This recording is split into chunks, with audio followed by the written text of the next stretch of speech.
Let's move on to our next company. This one is in the agricultural space, but it's got quite a different character. We're talking now about investment holding company Zeder.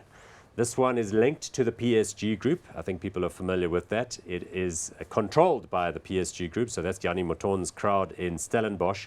And it was established specifically with regard to accumulating stakes, undervalued stakes from the PSG Group's point of view in agriculture ventures.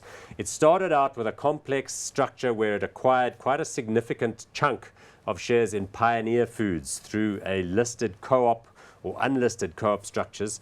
It since tidied up that structure, and it now effectively has about a 27% stake in Pioneer, which constitutes about 70% of Zeder's assets. So that's what you're talking about when you had it. In addition to that, they've got things like Cape Span, which is the fruit exporting business. They've got a chunky holding there, I think about 70%. And then a bunch of other things, land up in Angola, a seed manufacturer, a stake in Carp Agri, which is in the sort of co-op hardware sales and retail type environment.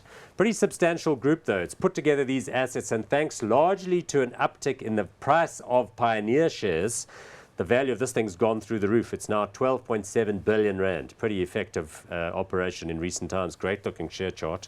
Price earnings ratio of 40. Although to be fair, this is a company that should be measured more, I think, by the function of the sum of the value of its parts rather than its profits. And a dividend yield of 0.63%. Hasn't really been in dividend paying mode, but it's kind of getting there now. So an interesting one, Chris, and certainly the PSG guys behind it seem to have done a good job. Yeah, as you say, the sum of the parts calculation, that goes throughout the entire PSG group. And this one, very much the Jannie Mouton factor. I mean, I had the privilege of working with Jannie Mouton for a few years, many years ago. And you know, it really is, it's quite incredible. He has this Midas touch. I mean, who would have thought this thing a few years ago would have done this well?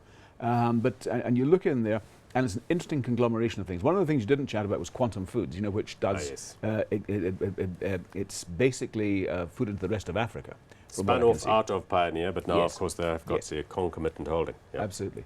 So I think it's an interesting mix, kind of expensive, but again, I think with the Mouton factor, that's probably what's pushing into those sort of levels. Look at that share price chart. Now, we actually own some of these in our current hot stocks portfolios. This is the first time in our new portfolio since 1 March we're actually looking at a stock that we've currently talked about in a sector. And you can see there it's penetrated the 8 rands a share level and is moving upwards. But like I say, a lot of that has to do with Pioneer's jazz up, and Pioneer continues to report good results today. In fact, we had a trading update. What is it about Pioneer that's getting its share price going? I mean, the new CEO, Phil Roo, ex-Tiger guy, goes there. They bang a few heads together, change a few divisions, but it's certainly looking good. Yep. Don't forget, a couple of years ago, they had all these problems in terms of anti-competitive, big fines they had to pay. They had they'd stonewalled the competition authorities, and then eventually they had to come clean and say, right. Yeah. And I think with all that shakeout, the new management, bear in mind they've got incredibly strong brands in there, things like Bacomo, for example. Yeah. So that's going to do exceptionally well, both in here and into the rest of Africa. So I think that's what you're buying, and it's a streamlined approach. I think if you're looking for a food company that's got commodity plus some of the higher value-added products, and you don't want to buy a Tiger, which is a big rambling type of organization. I think Pioneer is the one you want to go for. Certainly has come into focus. And this is the management fee arrangement that PSG has with Zeder. So these things are always important because costs, we know, are a big factor. To be fair, though, the way this thing works is PSG takes a fee out of Zeder, and Zeder's actually got to send them a check, which is a function of the outperformance of Zeder compared to the food and beverage JSE sector index, which of course incorporates things like Tiger, AVI, and other companies of that nature.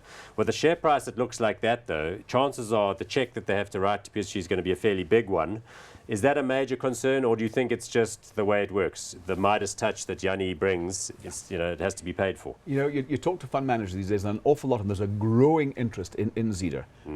Not just the Jannie Mouton factor. I think people are looking for something that is that offers the great potential both here and in the rest of Africa. Yeah. So I think this one's going to stay expensive for a while yet. Yeah. Okay, so we're hot on this one? Hot on this one. Yeah, and we've got it in the portfolio, we're hot on it, so that typically would indicate that we'd be staying put and enjoying the upward move.